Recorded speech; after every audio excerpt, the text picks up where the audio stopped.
Excellencies, ladies and gentlemen, dear students, colleagues, friends, a warm welcome to the Maison de la Paix. My name is Gilles Carbonnier. I'm a professor of international economics, and I serve as the director of studies here at the Graduate Institute of International and Development Studies. And tonight we have the great pleasure of welcoming Professor Joseph Nye for a lecture on, I think, what is one of the most critical questions of our times. What is the future of the American liberal order, and are we seeing the end of it? We are particularly honored to welcoming you, Professor Nye, at the Graduate Institute for many reasons, but I will just mention three of them. First, Professor Nye is and ranks among the most renowned and influential scholar in our field of international relations. Professor Nye has been, if I'm not mistaken, a faculty member of Harvard University since 1964. And he is currently University Distinguished Professor of Harvard's Kennedy School of Government, a school which he directed as dean between 1995 and 2004. For many students taking classes in international relations, international governance, Joseph Nye's seminal book, Power and Interdependence, co-authored with Bob Cohen and first released in 1977, still is a key reference and a textbook. And as a matter of fact, we were just together in the library, and it was difficult to have Mr. Nye coming up to this room because he was stopped by students wanting to have an autograph. So this is also a testimony of the fact that beyond your books, which we have in the library, you're extremely welcome here. One actually cannot understate the importance of Professor Nye's contribution to security studies, to transnational governance, to strategy, and of course, his contribution of advancing the notions of soft power and smart power. Second reason, Professor Nye has had a remarkable career in the policy world.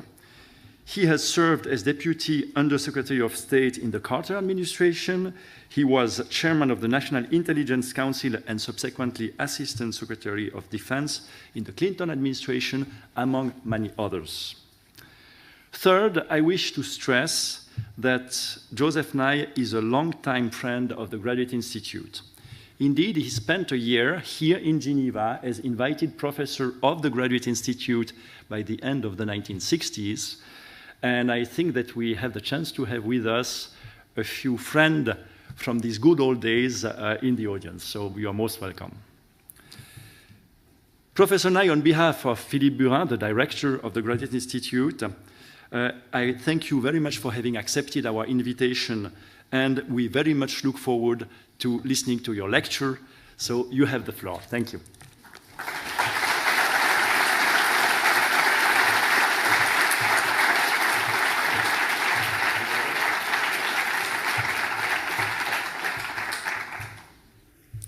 Thank you very much for that kind introduction. I must say it is a real pleasure for me to be back in Geneva. My wife Molly and I had a wonderful time here at the Graduate Institute, but my, what a difference. It has certainly grown and prospered, obviously in this spectacular building, but also in its reputation and its contribution to a very important field. So it's truly a pleasure to be back. Now, I'd like to tell you that I could answer the question that is up on the screen behind me. If you came thinking you were going to get the answer, it might be false pretenses. But rather than keep you in suspense, I think what I'll do is tell you how I would bet, because nobody knows the answer to that question.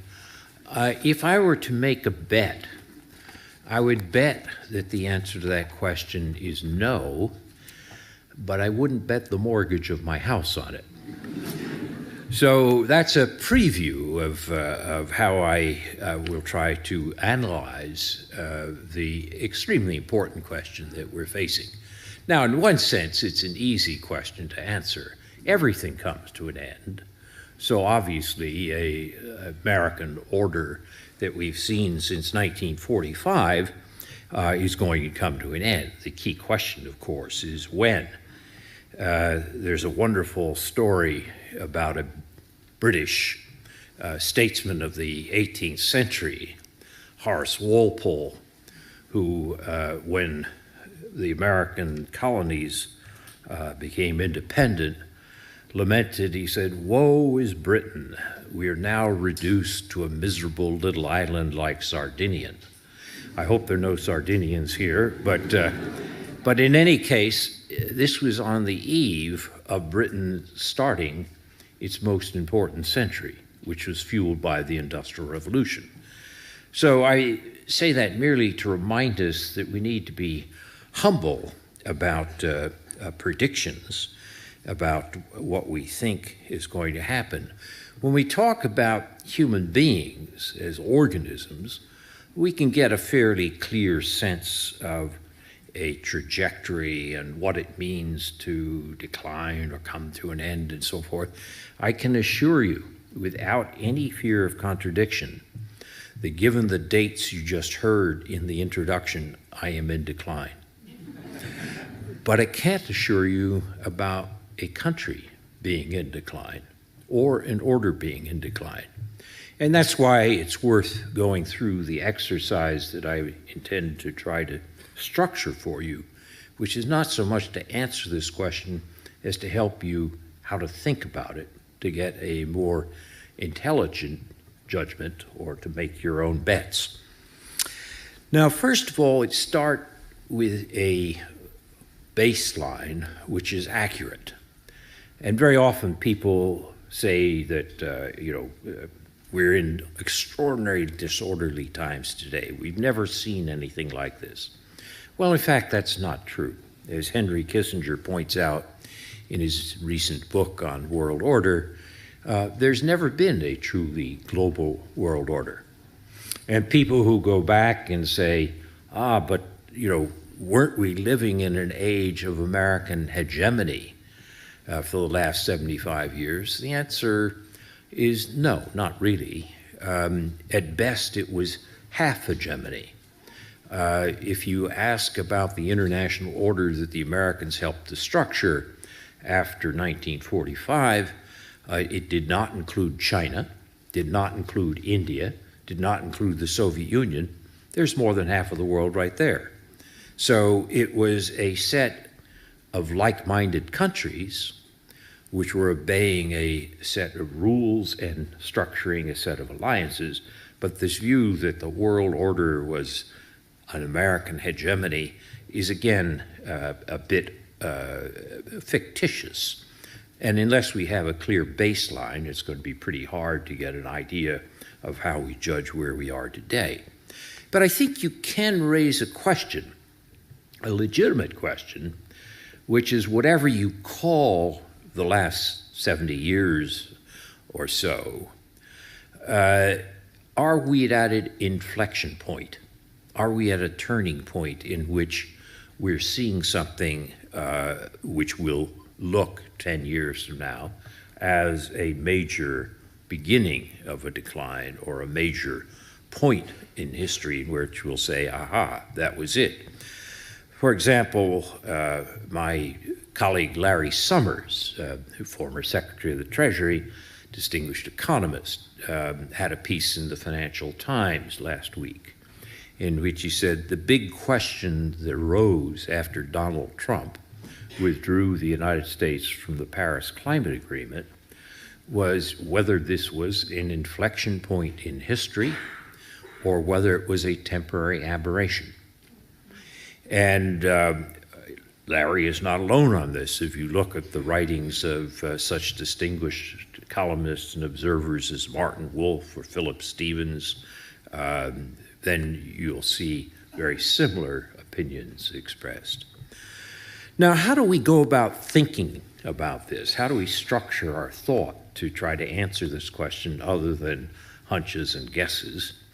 If you look at international relations theory, there's a theory called power transition theory, which is about what happens when one country rises, another declines, what are we to expect? And power transition theory is often associated with Thucydides and his famous explanation of the causes of the Peloponnesian War, in which the Greek city-state system tore itself apart, in which he said it was caused at base by the rise in the power of Athens and the fear that created in Sparta. And many people say that's the story of our world today, just as the last century world was World War I, which was caused by the rise of the power of Germany and the fear that created in Britain, and the fact that the European state system tore itself apart and Europe ceased to be the center of the global balance of power. What we're going to see in the 21st century on this analogy or this view of power transition theory is the rise in the power of China is going to cause fear in the United States, which is going to lead to some great conflict or conflagration, perhaps growing out of a minor incident. After all, the Peloponnesian War started with an episode at Epidamnus, which was of no great significance, but in that climate of power transition and fear, it led to escalation, which was of tremendous importance. If that view of power transition theory is correct, what I call the Thucydidean view, we're in for a very bad century, because a major war between the United States and China, which was once analyzed by the Rand Corporation as a war that the United States would win, but at enormous cost to both sides, that would be bad for the US, bad for China, and bad for the rest of the world. So that's one view of power transition theory, and a lot of people are writing about that and paying a lot of attention to it. The trouble that I have is that many people think only of that aspect of power transition, which you might call the problem of the rising power doing too much, and thereby frightening the established power. I have argued that there's another aspect of power transition, which is almost the opposite. It's that the rising power doesn't do enough. And to try to get people to focus on that rather than merely the age-old Thucydides problem, I've called that the Kindleberger trap instead of the Thucydides trap. Now, who is Kindleberger? Charlie Kindleberger was a very distinguished economist at MIT who was a student of the Great Depression and of the 1930s. And Kindleberger argued that the problem of the 1930s, the reason that it turned out so badly, the reason the Great Depression was so deep and devastating, was because the United States had become the most powerful country in the world, but didn't act like it. It was still a free rider. And Britain, which had produced global public goods in the 19th century, had been so severely weakened by World War I that it could no longer do the job. And the failure of the Americans to live up to their new position is the reason that you got in the 1930s what the great poet W.H. Auden called a low, miserable decade, a decade marked by a deep depression, by genocide, and by World War II. Now, to understand that, you have to go back to the question of what is an order and what are global public goods. A public good is something from which we all can benefit and none can be excluded. The simple example of this in terms of domestic politics is clean air. If we have clean air, it's going to benefit me, but I can't keep it from benefiting you, and that's a public good. And in a well-ordered domestic polity, we rely on governments to provide public goods because people don't do enough to tax themselves on this. The governments tax, the governments regulate, and that's how public goods are provided. But internationally, globally, there's no global government. And therefore, public goods tend to be underproduced. And the problem is that there's an incentive for most countries to free ride. If you're a small country, let's take Switzerland, since we're in Switzerland, it doesn't make a lot of difference whether you pay a lot into a fund for global public goods or not. You're going to get about the same amount whether you pay or don't pay. If that's the case, then why not free ride? It's almost irrational to pay your dues if you're going to get the results without paying your dues. And that is the classic problem of global public goods. On the other hand, the largest country, for example, Britain in the 19th century, would produce global public goods like freedom of the seas, using the British Navy to police it, a relatively stable international monetary system, a relatively open international trading system, not out of the goodness of its heart or charity, but because it affected Britain. And Britain was so large and so important that if it didn't do these things, it would notice and it would suffer. So the largest country has an incentive to contribute to global public goods out of self-interest. And in that sense, Britain played that role. But the United States in the 1930s, though it had become the world's largest country or most powerful country, didn't play that role. For example, in 1928, the United States passed the Smoot-Hawley tariff, which essentially was called the beggar thy neighbor tariff. We tried to keep jobs at home by putting up tariffs, which meant others then raised their tariffs in retaliation. Tit for tat, it just drove international trade down. In 1933, Franklin Roosevelt, a great liberal president, one of our truly great presidents, was invited by the British to come to London to an international monetary conference to see whether there could be an agreement on a system to stabilize international monetary affairs and get us out of the Great Depression. And Roosevelt said, no, I'm not coming. He was thinking about the problems he had at home, which are 1/4 of Americans were out of work. And he had to focus, in his view, on that domestic political question, not go trotting off to London and have somebody twist his arm that he should be cooperative on international monetary affairs. And of course, he wound up taking the US off gold. So that was the free riding attitude of the United States. And in the view of Charlie Kindleberger, that's what drove the system to lower depths than it otherwise would have. Business cycles are natural in market economies, but it didn't have to get as low as it did in the 1930s with the concomitant political effects that I mentioned. So that's the shape of the problem.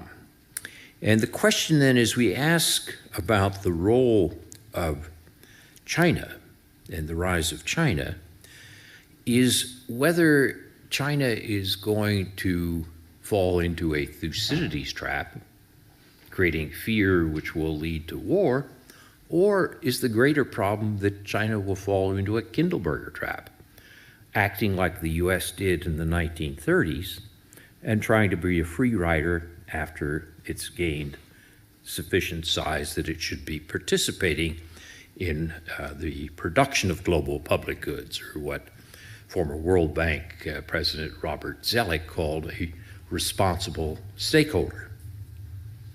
Now, I think that analysis, which of these two dimensions of the power transition, is important, and I'm afraid that much of the time that we spend is only on half of the analysis, only on Thucydides, and not enough on Kindleberger. So part of the question that we want to think about is, how do we broaden our frame of reference as we talk about power transition theory. But the other part of the answer has to deal not with these changes at the level of the international system, but with changes in domestic politics. And there, the key question is whether the rise of populism and nationalism is going to undercut the ability of countries to cooperate. And if one looks at the recent editorial in the Wall Street Journal by H.R. McMaster, the National Security Advisor, and Gary Cohn, the National Economic Advisor in the White House, two of the more reasonable people in the White House, their comment was that international politics is not among a community of nations. It's an arena for competition, or echoing Trump's view, it's something in which it's winner take all, time after time after time, each on its own bottom. That's a problem, because it means that the kind of reciprocity and long-run definition of self-interest that you need to maintain a rules-based system is difficult. So it's one thing for Trump in his inaugural address to say America first. I bet you can't find a political leader who says my country second. The key question is, how do you define first? First alone or first with others? And first in the short term or first over a long horizon in which good for me can be good for you as well? And I think the key problem that we have to focus on is whether the issue as framed by Trump and his advisors is going to make it difficult to create and sustain global public goods. Or if I can again telegraph my conclusion, I worry more about the rise of Trump than the rise of China.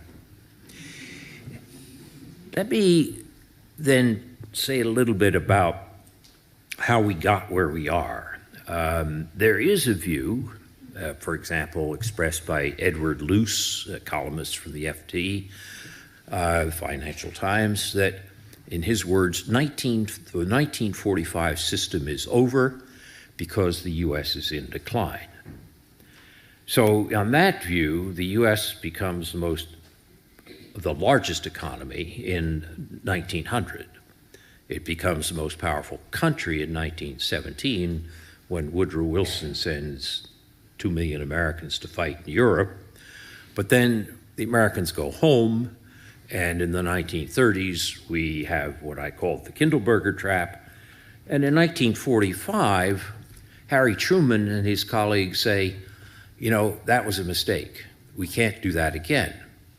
So in 1947, when the British send a message to Washington saying, we can no longer defend Greece and Turkey and the Eastern Mediterranean against Soviet aggression, Truman announces the Truman Doctrine, that the United States will step in. 1948, you have the Marshall Plan to help Europe recover.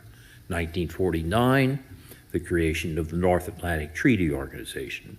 1950, the U.S. sends troops to Korea under a UN banner to repel the North Korean aggression in crossing the 38th parallel.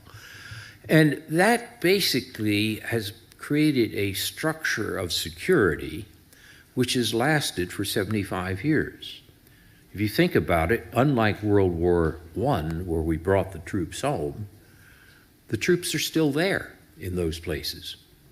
Not exactly the same troops, but you get the idea. Now, that's been important because a structure of security is essential for markets to work well. When there's great insecurity, markets don't work well. So that structure of the American alliance system, combined with the establishment of a set of rules, sometimes called the Bretton Woods rules, from 1944, but supplemented later by a variety of means, created a international order, which was good for the US. It was also good for many countries, not good for everybody. The US sometimes made mistakes, did dumb things, but by and large, it was produced by a United States which was powerful. So if Edward Luce is correct that the 1945 system is over because the United States is in decline, then again, that's very important for us to be aware of and think about in answering this question. I wrote a little book a couple of years ago called Is the American Century Over?, which tried to establish some facts and figures to make the argument that the United States is not in decline. But one of the things you have to do is distinguish between two different senses of the word decline. There's absolute decline, which is what happened to ancient Rome. Absolute decline, Rome was unable to fend off barbarians. Remember, it didn't succumb to the rise of another empire, the Persians or the Gauls or whatever. It succumbed to hordes of barbarians, and it couldn't fend them off because it had no internal economic productivity, but instead was locked in internecine warfare. And so people sometimes say the US is like Rome. No, that doesn't fit. And if you think about it, let me just give you a couple of rough indicators. Despite all the problems of American politics today, in demographics, the US is the one rich developed country which is going to hold its position in demographic rankings. According to the UN demographers, today the ranking is China, India, US. 2050, it's going to be India, China, US. It's interesting there is the US stays where it is. Russia doesn't, Europe doesn't, Japan doesn't. It's hard to find any other developed country that stays in that kind of ranking. Most are suffering a relative demographic decline. A second indicator, which I would say is indicative of why the US is not in absolute decline, is to look at the technologies that are going to drive economic and military power in the 21st century. And most people would say that those are likely to be biotechnology, nanotechnology, and the next generation of information technology, particularly artificial intelligence and big data. And then if you ask, in what country is at the forefront of all three of these technologies, it's generally agreed it's the US. And you say, can they sustain that? If you look at the rankings of universities by Shanghai Jiao Tong University, which ranks the top 20 universities in the world, they say that 15 of the top 20 are in the United States and none are in China. So that doesn't fit with this image of ancient Rome and an absolute decline. But notice that you can have a resistance to absolute decline and still have relative decline. And relative decline is what happened, for example, to the Netherlands in the 17th century. If you look at your Rembrandts, you'll see that the Dutch had a pretty good life. It wasn't as though they were impoverished or suffering like Rome, but the British were able to mobilize sea power and take away naval dominance from the Dutch. And in terms of being the dominant power in Northern Europe, the Dutch were in relative decline. So the question is, could the United States be in an analogous position in terms of relative decline? And then you say, okay, who would replace the US? One possibility is Europe. Europe has the capacity in terms of total size when it acts as a unit, in terms of human resources, in terms of technology. Europe is a potential contender. It lacks one thing, and that's unity. And the question of how much unity we're going to have, so how soon, I don't think it's going to be that soon. A second contender might be Russia. Russia still has a nuclear arsenal on the scale of that of the United States, and Russia has aspirations. But on the other hand, when you look at Russia, I think you could see that this is a country that is in decline. It's in demographic decline, as I already mentioned, and its economy is based on energy exports. 2/3 of its exports are oil and gas. And it's got such a corrupt system that it can't re-engineer its domestic economy to make it a more effective modern economy. So I don't see Russia as a contender. India is possible. I mentioned that India is likely to be the largest country in the world in terms of population. But India has a long way to go still. It's profiting from 7% plus rates of economic growth. But India's economy of $2 trillion, the US is an economy of $20 trillion. And if India is going to catch up, even if it's not just catching up with the US, it's got to use more of its human resources. 1/3 of Indian women are illiterate. That's a terrible waste of human resources, if nothing else. So I don't think India is a contender, and that brings us back to where we started, China. So the question then is China going to become the replacement for the US, either in the Thucydides version or the Kindleberg version? My view is that China is not about to pass the US. China is a $12 billion economy. The US, as I mentioned, $20 billion. Some people like to say, but if we use purchasing power parity, China's already bigger. The problem with that is you don't import jet engines or oil at purchasing power parity. You import it by exchange rates. But China is definitely doing well. It's done extremely well. I suspect it'll continue to grow despite a number of problems that have been identified. The Chinese sometimes talk about the problem of growing old before they grow rich.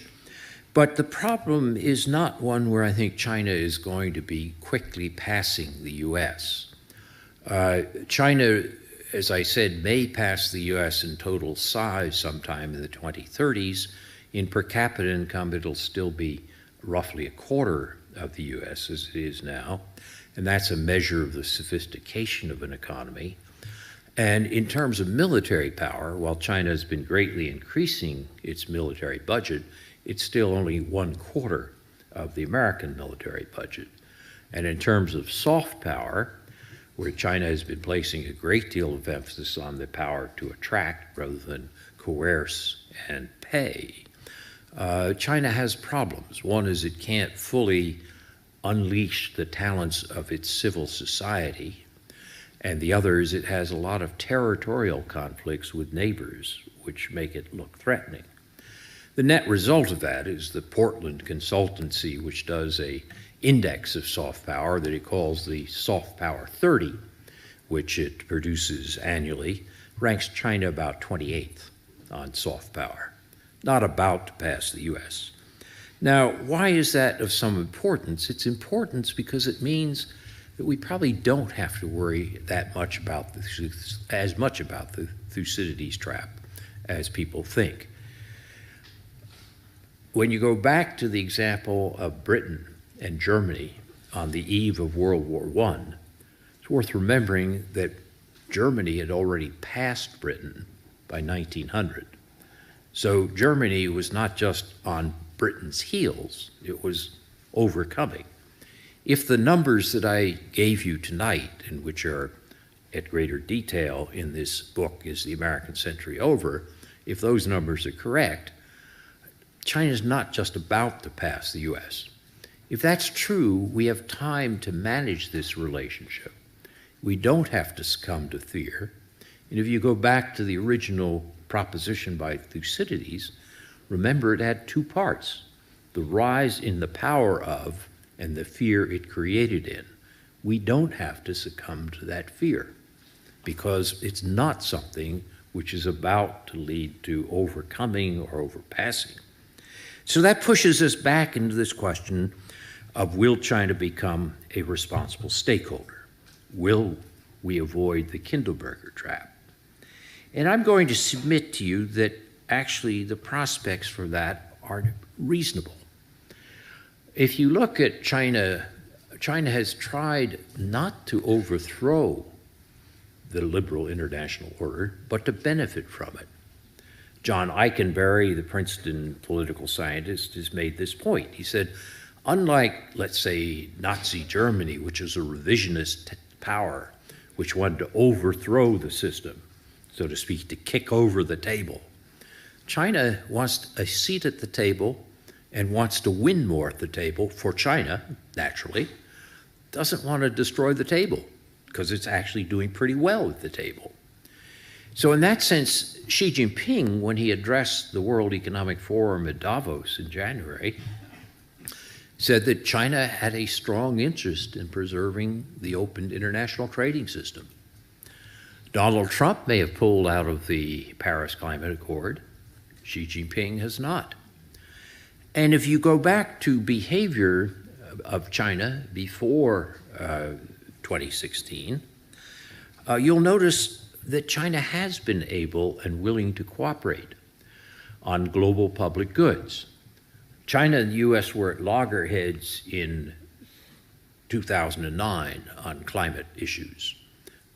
That led to the Copenhagen sessions of the UN climate group to fail, or not to succeed is a polite way to put it. If you look at Paris in 2015, Obama and Xi had reached an agreement on how they would approach this, which helped with excellent French management of the process in Paris, and with solid European support, which helped produce a success at Paris.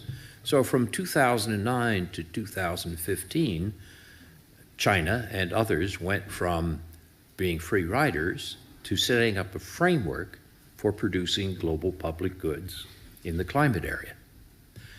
Or to give you another example, also in 2015, the United States and China had been at loggerheads over rules for cyberspace, each accusing the other of unfair practices. And the United States said, all right, we're both going to spy on each other. Nations have always spied on each other. Having an agreement not to spy is not very useful. But we could get an agreement not to spy for commercial purposes. In other words, you don't steal the intellectual property of another country's company and give it to your own company, because that's unfair and unbalances the global trading system. The Chinese very dubious about this, but they changed their position. And in 2015, September 2015, Obama and Xi reached an agreement that they would not use cyber espionage for commercial purposes, and they took that agreement to the group of 20 major economies and got a broad support for it. That, again, I would submit, is cooperation in producing a global public good. So the interesting question of whether it's possible, well, I don't want to leave you with that. There's also the possibility that China won't cooperate, and China's rejection of the Law of the Sea Tribunal settlement or judgment relating to the South China Sea is a case where China didn't cooperate in producing a global public good. So I don't want to say there are no problems with China. I'm just saying that the view that China is not going to participate in this system because it wasn't invented here and they're going to kick it all over, that's not quite right.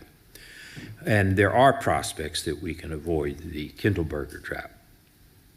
So that's what brings me back to the question of Trump and the domestic politics. We're going to see more and more issues that are transnational issues. Climate is a good example, financial stability, rules for cyberspace, transnational terrorism, which no one country can deal with by itself, whether it's China, the US, or anybody. And that's going to require an approach in which we think of power not just over others, but power with others.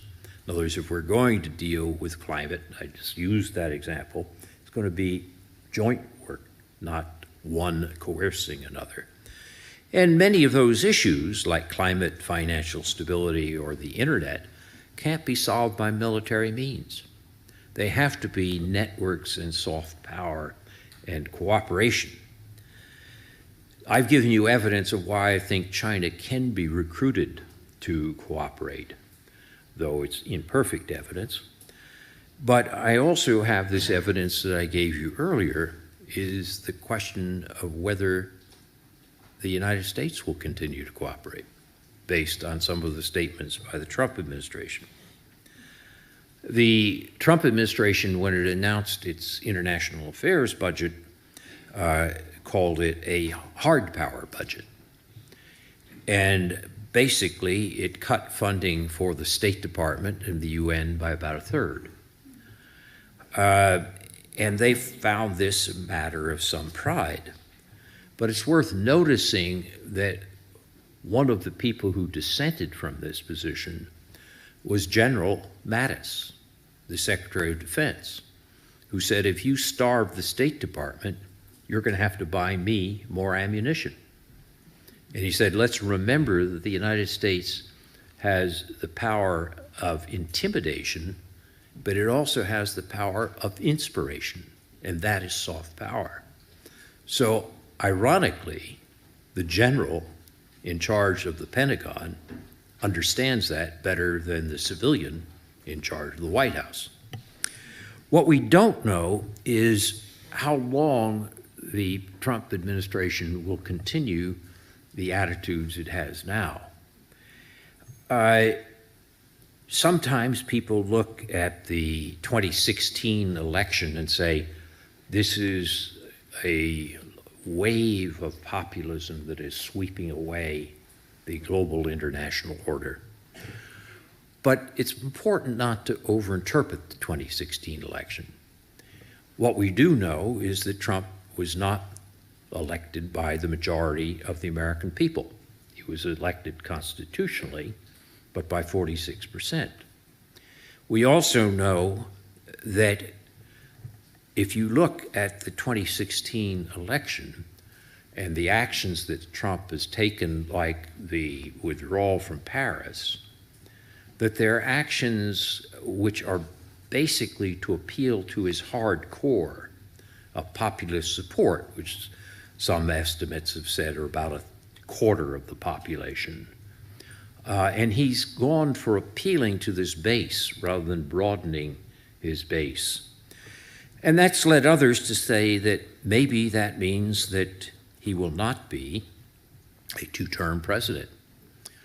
And if that's the case, and you have situations where the majority of American opinion supports the Paris Accords, opinion polls by the Chicago Council on Foreign Relations show that 65% of Americans want to continue to have an active international foreign policy.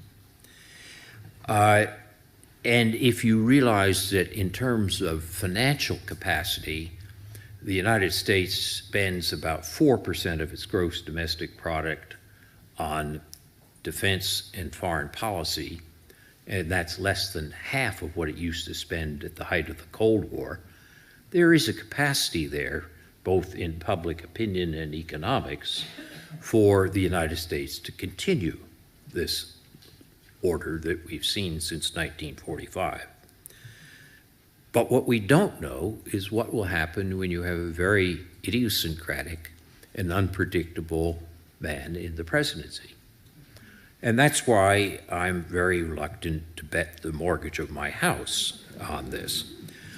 If Trump turns out to be a one-term president, then I think my original bet that I placed in front of you, I think I'll have a chance to win, in the sense that much of the damage that'll be done will look, in the terms of Larry Summers' Financial Times article, from the perspective of 2030, will look as an aberration. This was an odd 4 years during a very different type of presidency because of a very different type of individual. On the other hand, if there's some event that changes public opinion in a dramatic way, for example, another 9/11 or some major terrorist event, and public opinion then basically rallies behind Trump, because in times of crisis, that's what happens. Public opinion tends to rally behind the president, and he turns out to be not a 4-year president, then I think the most likely outcome is not that China will take over the international order, but the result will be entropy, the inability to get work done, a gradual deterioration of the capacity to produce global public goods. So those are two pictures of the future. I've told you I don't know the answer. That's true. I've also told you that I'm willing to make a bet at a modest level that the answer to my question behind me is no. But all I can say is I hope what I've done for you this evening is giving you some intellectual apparatus to structure your own answers and your own bets. So thank you very much.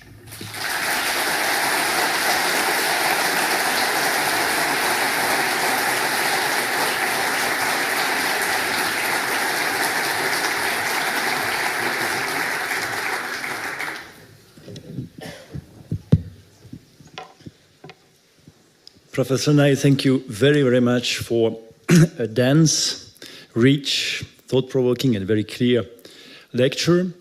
You have started through the lens of power transition theory to look at what might be the story of the potential relative decline of the US, whether we might be seeing a trap a la Thucydides, or whether we might see another trap a la Charles Kinderberger.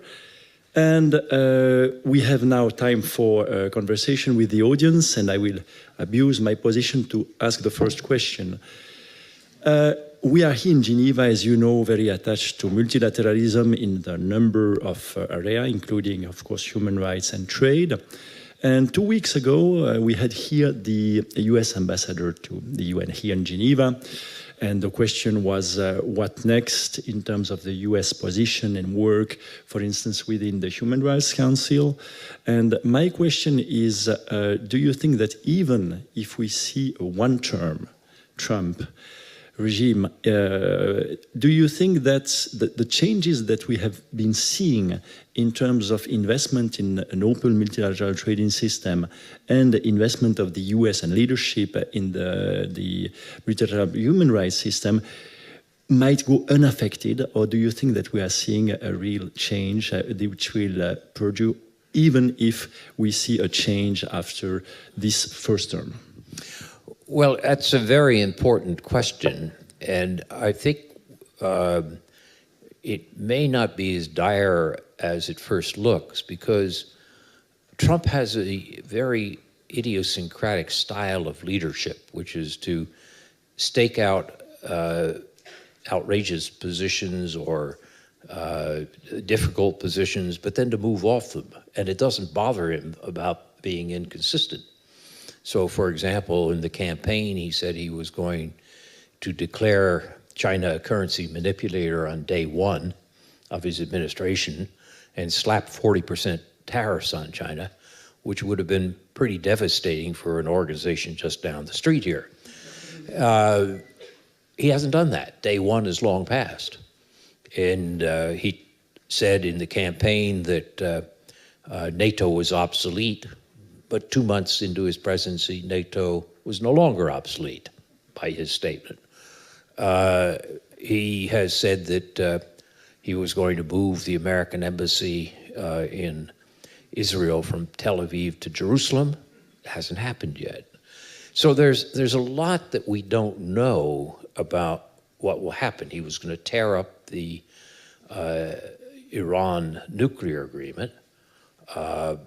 he hasn't torn it up yet. Doesn't mean he might not tear it up tomorrow. So I find it difficult to answer your question honestly, because frankly, none of us quite understand the strategy behind what Trump is doing. Usually with a political leader, you can see the strategy, and that gives you some sense of prediction. If you don't believe in institutions, and you don't make a strategy clear, and your style of leadership is by surprise and attack, and not being predictable, which is what his style is, growing out of his background in New York real estate and reality TV. It's very hard. No, but seriously, that's what the man's framework is. And if we're trying to understand policy, we have to think not how would I do it, but what is his mental framework. So I tend to think that on a lot of these things, he has backed away. And I don't think that the damage will be permanent if it's a 4-year presidency. After all, on Paris, our full withdrawal, whatever that means, doesn't occur until after the 2020 election. And in the meantime, many cities and states and non-governmental groups are taking the lead at home in terms of reducing carbon emissions and so forth. So I think the bark is worse than the bite, but again, I'm not going to bet too much on it. Thank you very much. So we are moving to the audience, and we have a few people with microphone. We'll take a first question here, please. Yes.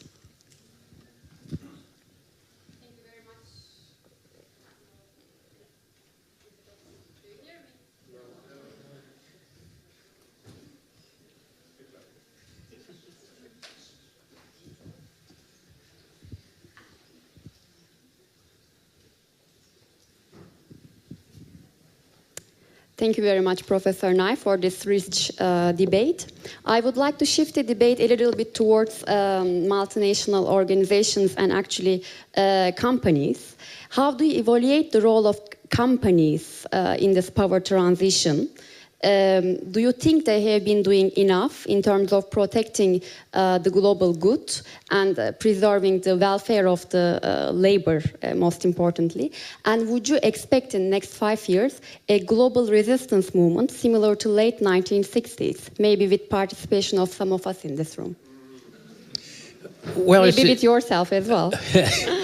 It's an interesting question. I don't think there's any one answer. Different companies behave in different ways. One of the things that has struck me is that on the issue of climate, most of the large energy companies have opposed Trump's decisions on this. And Rex Tillerson, the Secretary of State, who used to be the CEO of Exxon, actually has said that climate change is important, and he was opposed to withdrawing from Paris. But there is another aspect of this, which is beyond just companies. How, if we're really serious about keeping a rules-based international system, which requires multinational institutions and cooperation, we have to pay more attention than we've done in the past decade or two to those who are left behind and the problem of inequality. There is a proposition by John Ruggie, my colleague at Harvard, that the difference between 1945 and 1914 was not the degree of globalization, but the fact that the welfare state had come in. And he called this embedded liberalism. And that meant that even though it was still a market economy, it wasn't like 1914 where it was winner take all. And that embedded liberalism meant that you could have political stability while you had rapid globalization. Another of my colleagues, Danny Roderick, an economist, has said the problem that we've seen in the last decade or two is information technology greatly speeded up the development of global supply chains, which speeded up globalization, but it also undercut this embedded liberalism. So a lot of people who voted for Trump had been working in factories in Ohio or elsewhere, let's say the Middle West, and lost their jobs because their jobs went to China or to Mexico or whatever. And the American political system has something called trade adjustment assistance, but it doesn't work very well. And it means that if those of us who think it's important to maintain a liberal international system are serious, we have to think more about making sure that the benefits are better distributed. And we have to deal more seriously with the problems of inequality. I'm not sure that a 1960s style movement does this. Sometimes some of the actions in the 1960s were counterproductive. The actions produced reactions, which were not always in a positive direction, but sometimes in a negative direction. Students for a Democratic Society, for example, which wound up bombing academic buildings, including one in which I worked, did not generate a lot of support, just the opposite. So the 60s analogy worries me a little bit, but the larger point that you're making, which is that to maintain an open international system, if you go back to my analysis, you can't focus just on the great power politics and power transition. You have to focus on the domestic support, and that requires making sure that we don't lose this embedded liberalism and pay more attention to the equality problems which are necessary for supporting the democracy. Thank you. We have you, Madam. Yes. Should I stand up? Okay. Thank you. Dr. Nye, thank you very much for this very interesting lecture. My name is, Vera, and I'm a former Duke graduate, and I've just graduated here at, I've received my PhD here at the Graduate Institute.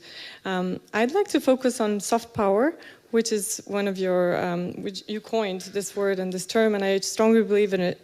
Having studied in the United States and having witnessed what it is to have soft power. However, I think that perhaps we're focusing today on Trump a lot, but I think that the United States lost its soft power long before. I think there's been a disillusionment in the liberal world order, and which the United States promotes. And I'd like to quote Confucius, as you quoted earlier, Thucydides. And Confucius said, "The object of the superior man is truth." And I think that the superior man or country lately has not been promoting the truth. And if I may say, a lot of disillusionment in terms of if we want to really keep this international world order, and where you're saying we're producing global public goods, I think that rather than public goods, a lot of wars have been created. And a lot of these have not been necessarily innocent wars. So I'd like for you to speak to that part of perhaps, do we want China to continue this kind of world order? And how can the United States help in changing this type of movements? Well, it's a very important point you make, and I don't want my focus on Trump to seem as though it was a partisan issue or a criticism just of Trump. I was trying to be analytical rather than partisan on this. There have been various cycles in American soft power in the past when America has lost soft power. The most recent was after George W. Bush's invasion of Iraq in 2003. And you can look at the public opinion polls in Europe, Latin America, most of the world, and you'll see that in Western European opinion, for example, the United States lost about 30 points of attractiveness, according to most polls, because of Bush's invasion of Iraq. So there's a case where the use of hard power undercuts soft power. it also is counterproductive, which is that if you want to deal with terrorists, which Al-Qaeda was a terrorist, is still a terrorist organization, you need the help and support of sympathetic Muslims and others. And if you essentially misuse your hard power, as the US did, for example, in Abu Ghraib and so forth, or using torture, you alienate those people who you need as your allies. Soft power is never going to convert the hardcore, the people who flew the planes into the buildings on 9/11. You have to use hard power of policing and intelligence and so forth to catch the hardcore.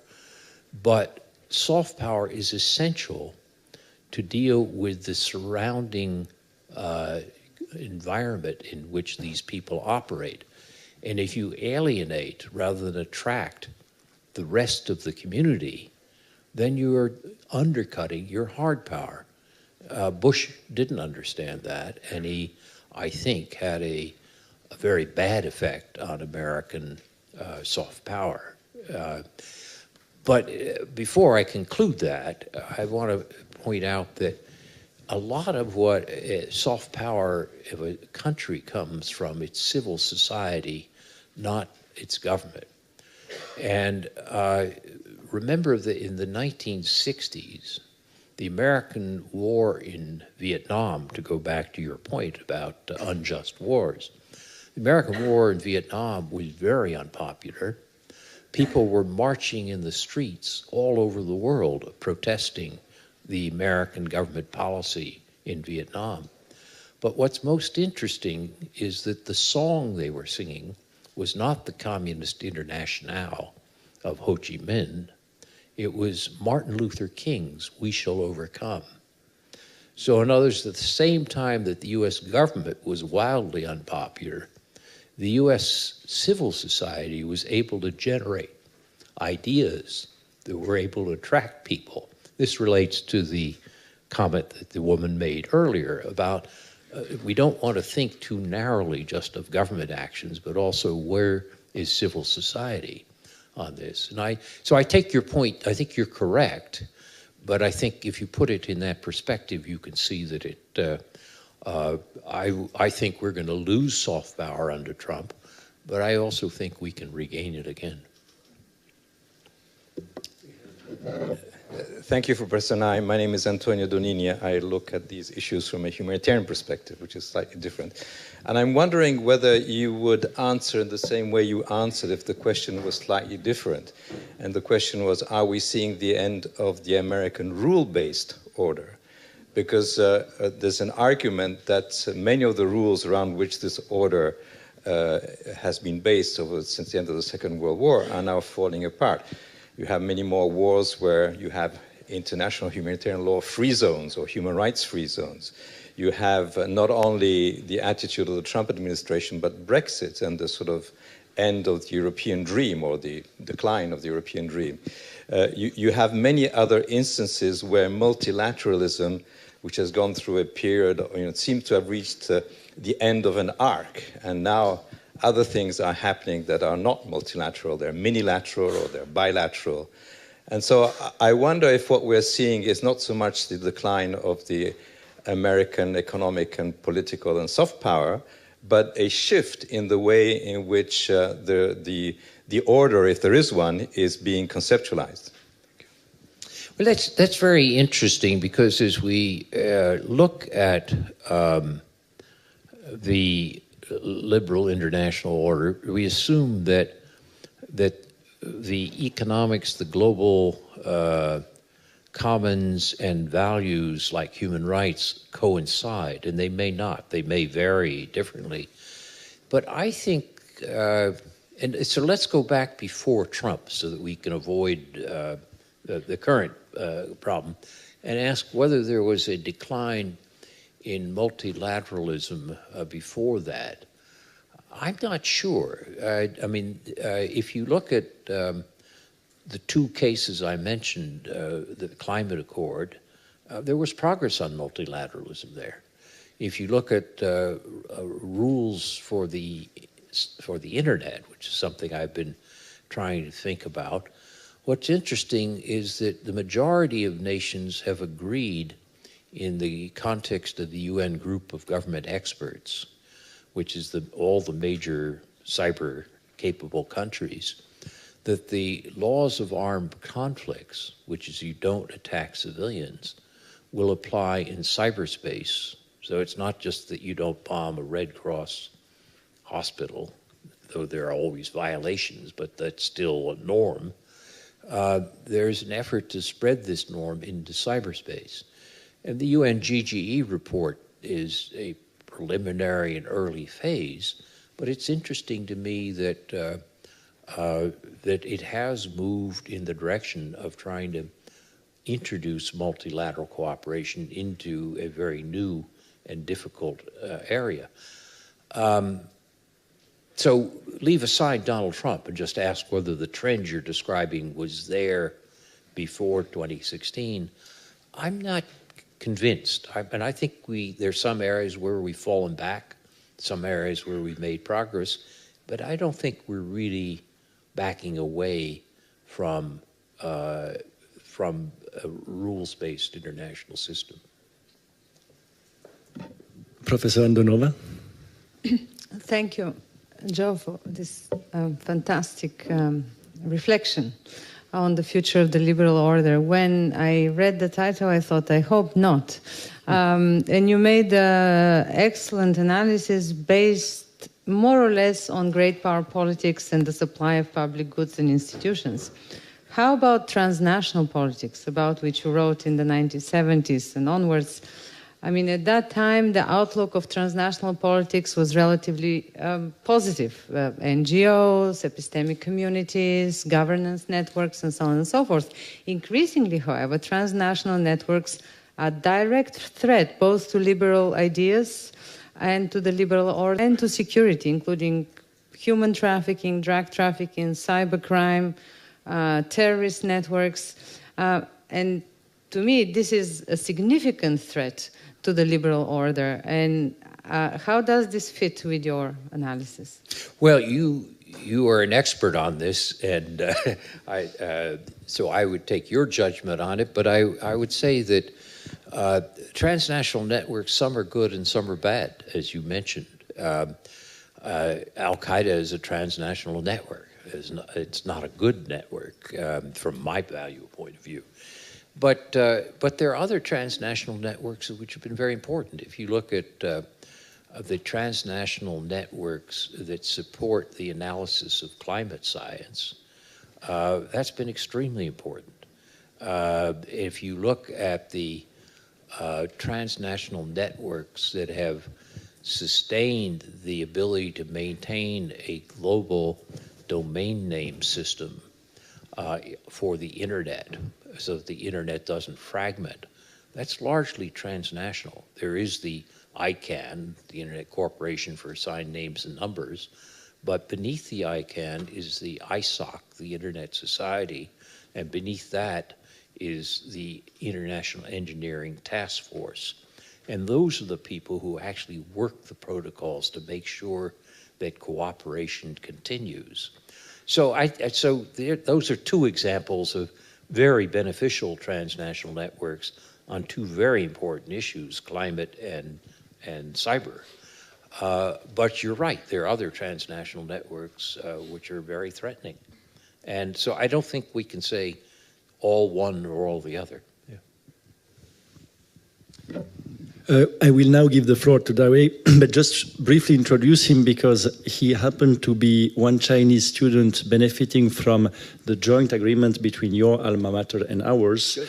He just finished his first year here in this dual master degree program between the Graduate Institute and the Kennedy School, so he will go now, I think, this weekend to Boston and start in your institution. Good.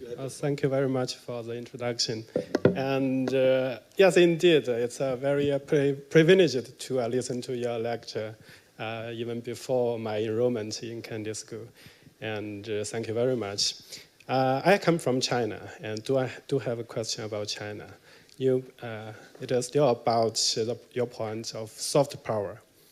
You mentioned during the lecture that Chinese performance in terms of soft power is not so good and ranked 28 in the world. So my question that if Chinese President Xi Jinping seek your advice, he asked Professor Nai, could you give me some advice how China should build the soft power to improve the ranking of China in terms of the soft power? So what kind of advice you will give him? Thank you. So you have a new job. Yeah. Actually, I've had an opportunity to answer that question that was put to me by high-ranking Chinese officials. So I'll give you the same answer I gave them, which is China using soft power is a very smart strategy, because as China's hard power increases, it's likely to frighten its neighbors. And if you can at the same time increase your soft power so that you become more attractive, they're less likely to form coalitions against you. So when Hu Jintao told the 17th Party Congress in 2007 that China had to invest more in its soft power, that was a very smart decision. And Xi Jinping has kept that policy, and China's been spending a good deal of money on this. With that said, there are two things that limit Chinese soft power, which I referred to very quickly in my comments. One is, if it's true, as I argued earlier about the United States, but I think it's true for China as well, that a great deal of soft power comes from civil society, not just from government policies, then the extent to which the Communist Party insists on controlling civil society in great detail undercuts a great source of Chinese soft power. A good example of this would be Ai Weiwei. Brilliant, a creative individual, but not properly treated by the Chinese government. If China should be developing and encouraging many Ai Weiweis, even if it makes it a little difficult for party control. So that's one thing, which is relax and allow civil society more leeway. The other is China has, and this affects Chinese soft power primarily in relationship to its neighbors, not in Africa or Latin America, for example. China has territorial disputes with Japan, with Vietnam, and with India, among others. And to the extent to which China pushes those territorial disputes, it creates fear in those countries. So sometimes people say the United States is trying to contain China, but that's not true. If you look at containment in the Cold War, we had almost no trade and no student relations with the Soviet Union. We have a lot of trade, including a deficit, and 300,000 Chinese students in the US today. I think that's a good thing, but that's not containment. That's a policy of engagement. But I argue that what China does is practice self-containment. The more you threaten the Philippines and Vietnam, such as putting an oil drilling rig off an island that the Vietnamese think is theirs in the Paracels, the more you drive them into our arms. So it's not that the Americans are out trying to contain, it's that the Chinese, by frightening their neighbors, drive them into relying on the Americans. So the secret for China is at the civil society side, relax. And on the relationships of conflict with your neighbors, create codes of conduct, go a little lighter on how hard you push these territorial disputes. You're going to be the largest power in East Asia. You don't have to push so hard on every small advantage. So take a, essentially, I guess what I'm saying is relax and you'll do well.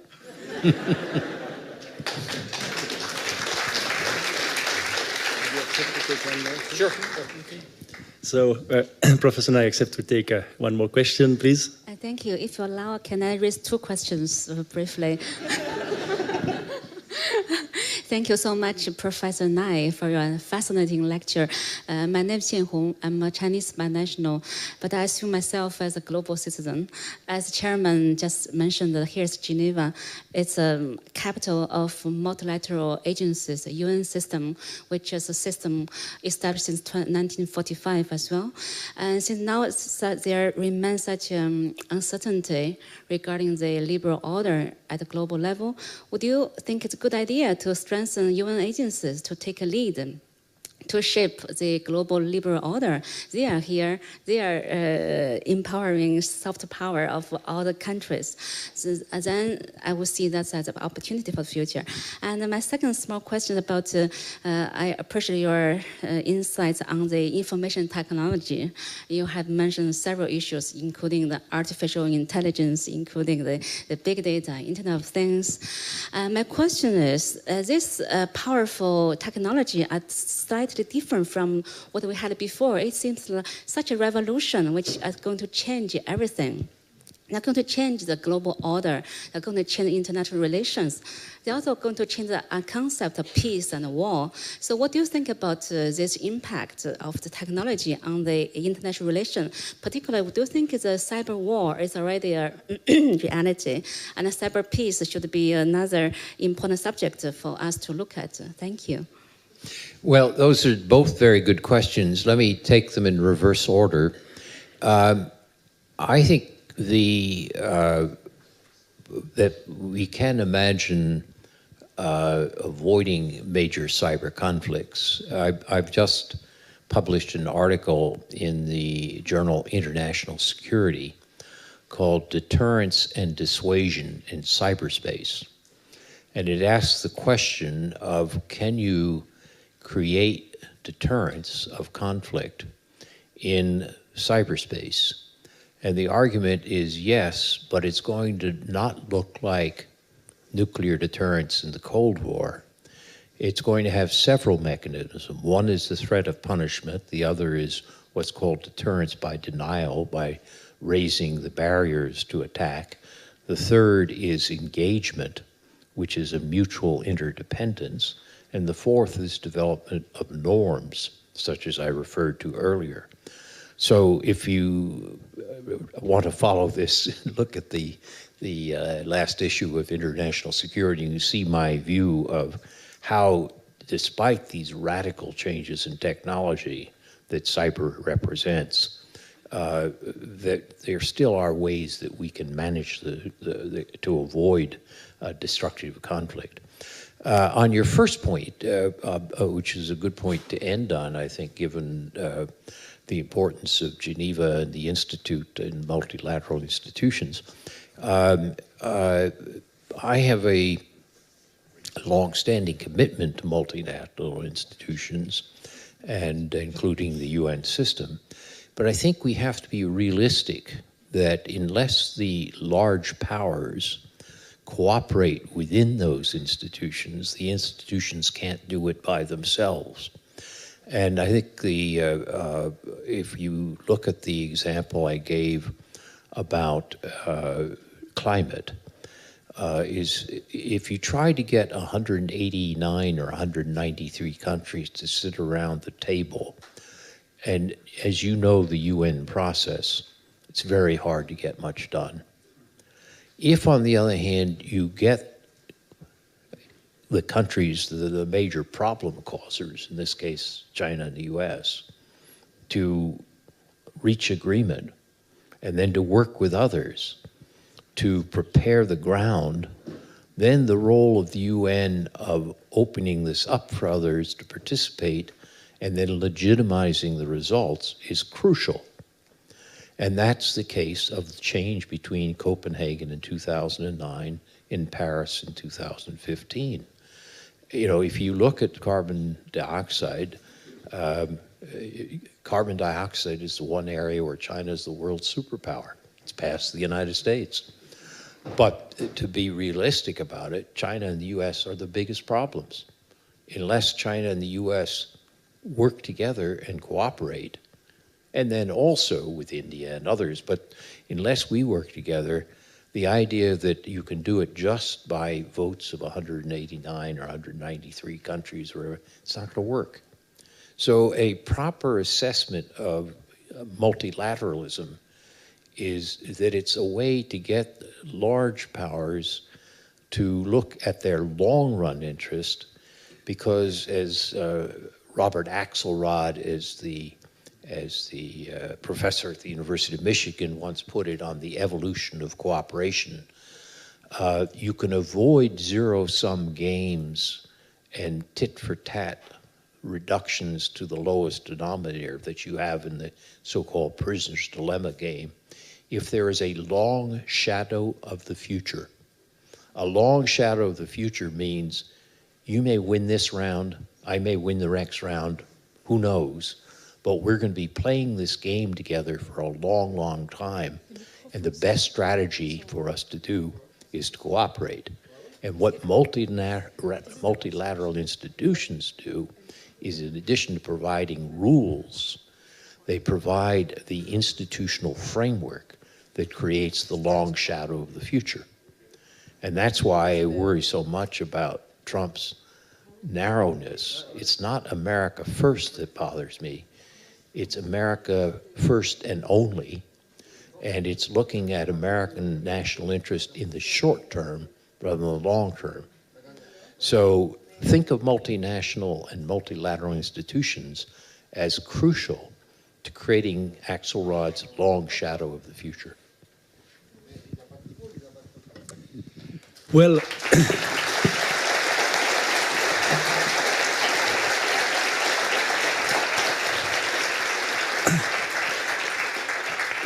Professor Nye, I think the applause is bear witness to our deep appreciation of the food for thought that you have given us this evening.